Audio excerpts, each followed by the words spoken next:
안녕하십니까. 목요일 JTBC 아침 뉴스입니다.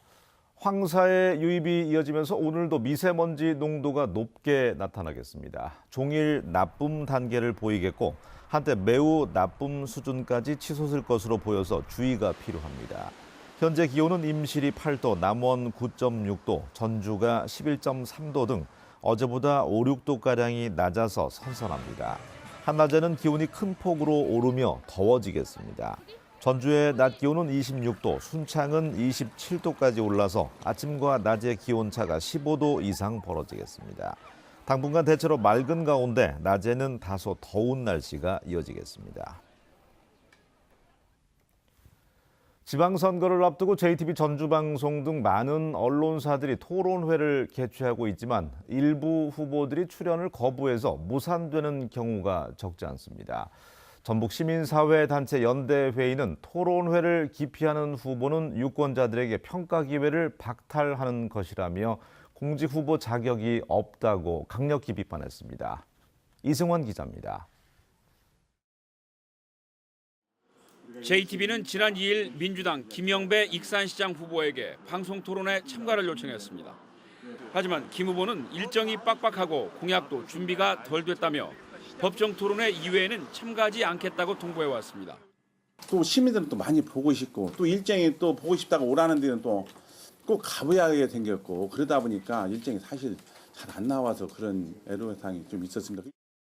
김영배 후보뿐만 아니라 무주의 황인홍, 임실의 신민 후보도 불참을 통보해 여러 언론사의 토론회가 무산된 상황. 전북 시민사회단체 연대회의는 이 같은 상황이 유권자의 알 권리를 외면하고 정략적 판단을 앞세운 유력 후보자의 오만과 독선 때문이라고 비판했습니다. 지역사회의 비판이 거세지자 시민이 원한다면이라는 조건부 전제를 달아 비난 여론을 비켜가려 했지만 이마저도 진정성이 없는 것으로 밝혀졌다. 참석자들은 토론회가 후보의 정책과 면면을 살펴볼 수 있는 가장 좋은 공론회장인 만큼 이를 거부하는 건 공직 후보의 자격이 없다며 차라리 후보직을 사퇴하라고 촉구했습니다. 시민들의 권리를 위임받은 행정수장 후보로 나서면서 유권자가 후보자를 평가할 수 있는 권리를 박탈하겠다는 것은 공직 후보가 되려는 생각이 없다는 것이나 마찬가지다. 전북 시민사회단체 연대회의는 앞으로 해당 후보의 선거구에서 피켓팅을 벌이는 한편 민주당, 중앙당에 토론회 기피에 대한 대책을 묻는 등 토론회 불참자들의 참가를 압박해 나간다는 계획입니다. JTBC 뉴스 이승환입니다. JTBC 전주방송이 두 차례에 걸쳐서 익산시장 후보 초청 토론회 참석을 거부한 민주당 김영배 후보에게 추가로 토론회 참석을 기피하면 1인 토론회를 열겠다고 통보했습니다. 전주방송은 익산 시민들의 알 권리를 위해서 다음 달 8일에 익산시장 초청 토론회를 열기로 하고 익산의 두 후보에게 참석을 요청했습니다. 하지만 이번에도 민주당 김영배 후보가 토론회를 기피하면 다음 달 8일 정원율 후보 한 명만 초청해서 정원율 후보의 공약과 정책을 검증하기로 했습니다.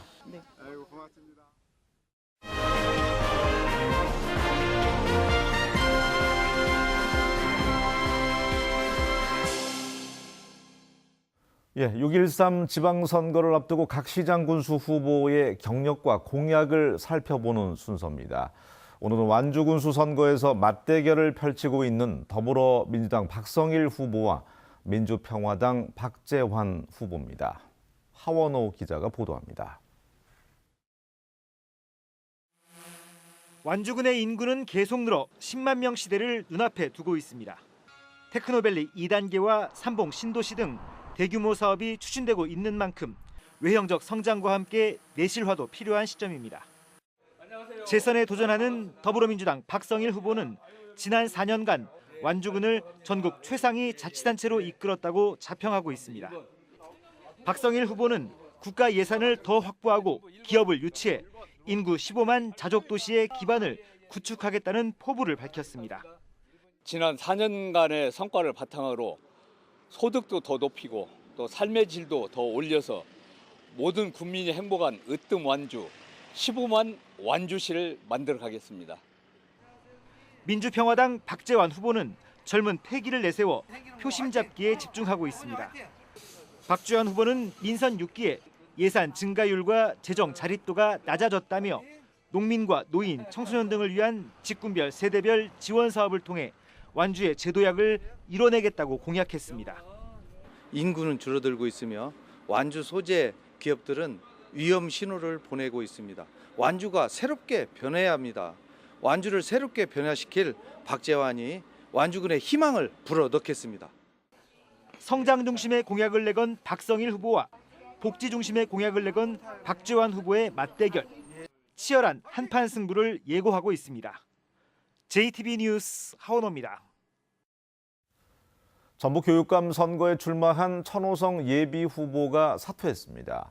천호성 후보는 낮은 지지율이 이어지고 있는 현실적인 벽과 진보 개혁 인사들의 조언과 요청을 외면할 수가 없어서 교육감 후보에서 사퇴한다고 밝혔습니다. 천호성 후보는 자기와 교육 철학이 가장 비슷하고 중단 없는 개혁을 위해서 김승환 후보를 돕겠다며 지지 의사를 밝혔습니다. 모두 7명의 출사표를 던진 교육감 선거에서 유광찬, 천호성 후보가 사퇴함에 따라서 예비 후보는 5명으로 줄게 됐으며 오늘 25일 후보 등록 마감까지 추가적으로 사퇴가 이어질지 주목됩니다. 6.13 지방선거 20일 전이 되는 오늘부터 이틀 동안 후보자 등록이 진행됩니다.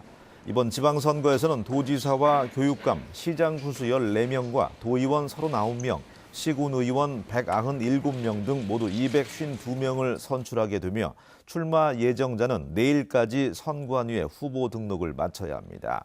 이번 선거에는 민주당과 자유한국당, 바른미래당, 민주평화당, 정의당, 민중당과 무소속 등 모두 600여 명이 출마해서 치열한 선거전이 진행될 것으로 예상됩니다. 전라북도가 대표 관광지 육성 사업이라는 이름으로 관광 어플리케이션을 구축하고 있습니다. 5개 시군의 통합형 관광 어플인데요.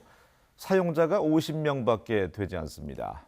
여기에 들어간 예산은 8억 원입니다. 송창용 기자가 취재했습니다. 지난 1월 개통한 스마트 관광 플랫폼이라는 애플리케이션입니다. 전라북도가 전주, 김제, 고창, 임실에 2억 원씩 지원해서 만들었습니다. 시설 정보와 길 안내, 음성 정보 위주로 돼 있습니다. 전체 시군의 구성이 모두 같습니다. 이번에는 한 업체가 운영하는 제주도 관광 애플리케이션을 비교해봤습니다. 각종 할인 쿠폰은 물론 맛집, 체험 프로그램 정보를 이용할 수 있습니다. 대학생들에게 두 앱에 대한 소감을 물어봤습니다. 저는 솔직히 이제 여행 가는 입장이라면 제주도 그게 더 잘 되는 것 같아요. 그냥 관광지에 대한 정보를 얻는 그 이상 그 이하도 아니었던 것 같아요. 8억 원이나 들어간 전북 관광 앱의 사용자는 51명밖에 되지 않습니다. 애플리케이션 이름에 전북이라는 이름도 들어있지 않아서 홍보에도 적합하지 않고 할인 쿠폰, 맛집처럼 관광객들에게 실질적인 정보도 확보하지 못하고 있습니다. 현재 어플리케이션으로 봤을 때는 이 소비자들이 유용한 가치, 사용의 가치가 별로 없는 그런 어플리케이션밖에 안 된다. 전라북도는 내년까지 추가로 9개 시군에 2억 원씩을 지원해 같은 형식의 관광 애플리케이션을 구축할 계획입니다. 좀 더 그런 미비점에 대해서 우리 관광객들이 만족할 만한 이런 사항으로 보완을 해 나가도록 하겠습니다. 이대로 간다면 20억 원이 넘는 전북 관광 애플리케이션은 예산 낭비로 이어질 수밖에 없어서 사업의 전면적인 재검토나 궤도 수정이 필요합니다. JTB 뉴스 송창용입니다. 해마다 평균 기온이 올라가면서 농촌의 모내기와 고구마 같은 고온성 작물의 파종 시기가 빨라지고 있습니다. 하지만 이른 모내기와 파종은 생장에 독이 될 수 있다고 합니다. 주혜인 기자가 전합니다. 모판을 가득 실은 이항기가 지나가자 파릇파릇한 모가 고개를 내밉니다. 날이 따뜻해지면서 모내기 시기가 빨라졌습니다. 이미 전북 농경지의 35%인 3만 8천여 헥타르에서 모내기가 끝났습니다. 만약에 초순경에 하면은 좀 실패율이 좀 있어요. 냉해도 입을 일 있고. 근데 만약에 누가 하나 하면은 덩달아 다 그냥 이어서 그냥 다 심는 거예요. 파종 시기가 빨라진 건 고구마밭도 마찬가지. 하지만 너무 일찍 심은 탓에 잎이 모두 말라 죽었습니다. 낮 온도가 지금 계속 이렇게 높아서 빨리 심었는데 근데 상대적으로 낮 온도에 비해서 야간 온도가 이렇게 떨어질 줄을 예상을 못했거든요. 그러다 보니까 야간 온도가 계속 떨어지다 보니까 제가 지금 예상하지 못한 저온 피해를 지금 입게 되었습니다. 모두 너무 일찍 심을 경우 생장 기간이 길어져 양분 소모가 많아지고 병해충 발생률도 높습니다. 특히 무더운 8월 중순에 벼가 익으면서 저장해둔 양분을 많이 소모하게 돼 쌀알의 수량도 줄고 품질도 떨어집니다. 모를 적기보다 열흘 일찍 심으면 금이간 쌀이 35%나 증가한다는 농촌진흥청의 연구 결과도 있습니다.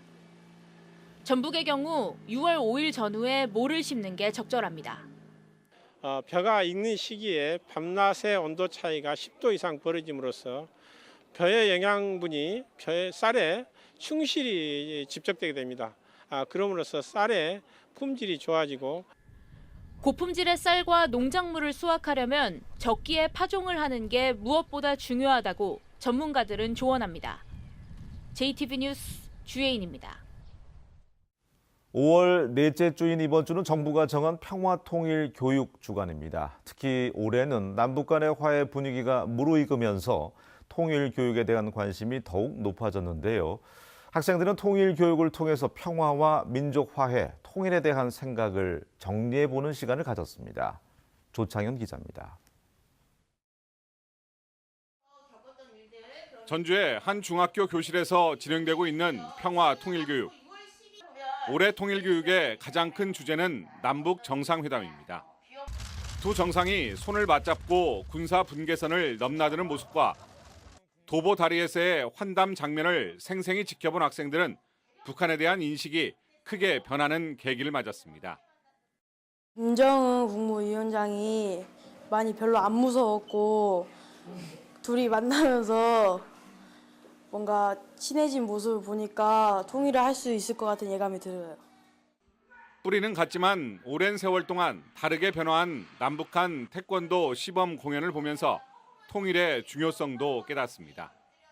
남한의 태권도 그 장점과 그 북한의 태권도 장점을 뭉쳐가지고 그 남북의 태권도를 잘 멋있게 했으면 좋겠어요.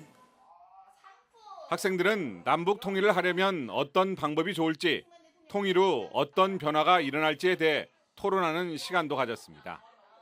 북한과 그렇게 먼 나라, 이웃 나라가 아니라는 걸 아이들이 좀 알았으면 좋겠고, 그걸 통해 가지고 아이들이 북한에 대한 마음도 좀 열고 아이들이 북한과 좀 가까워질 수 있도록 그렇게 좀 접근할 수 있는 방법에 대해서 이야기를 해주려 합니다.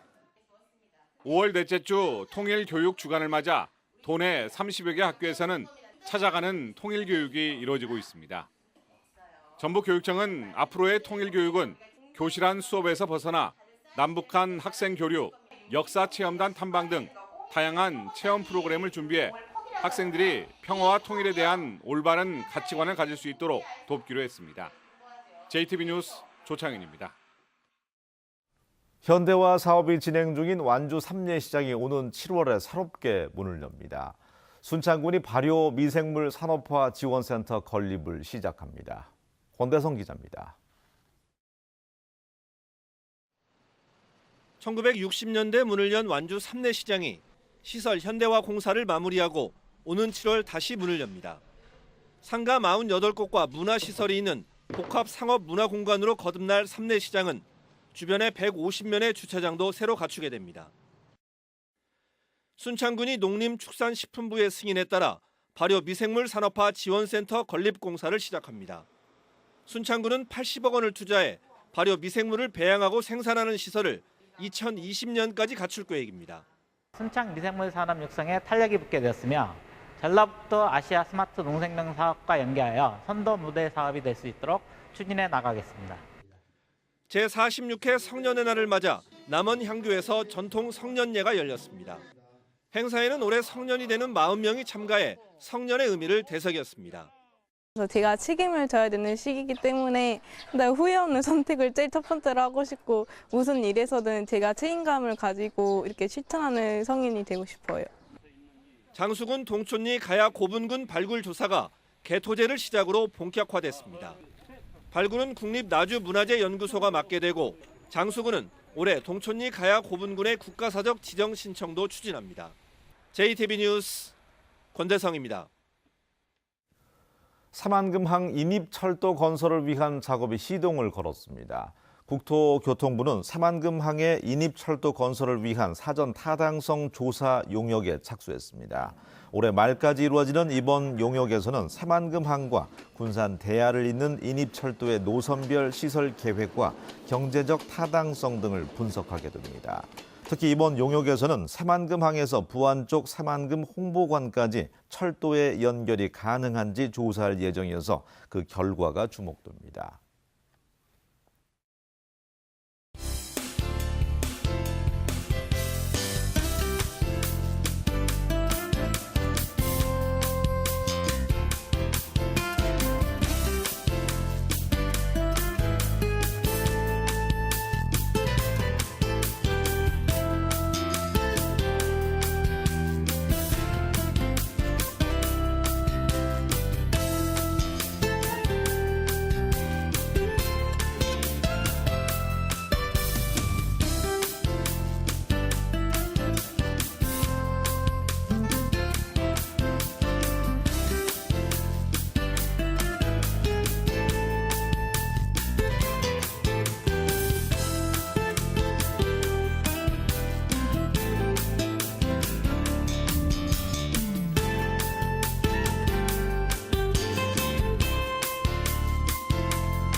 JTB 아침 뉴스를 마치겠습니다. 활기찬 하루 보내시기 바랍니다. 고맙습니다.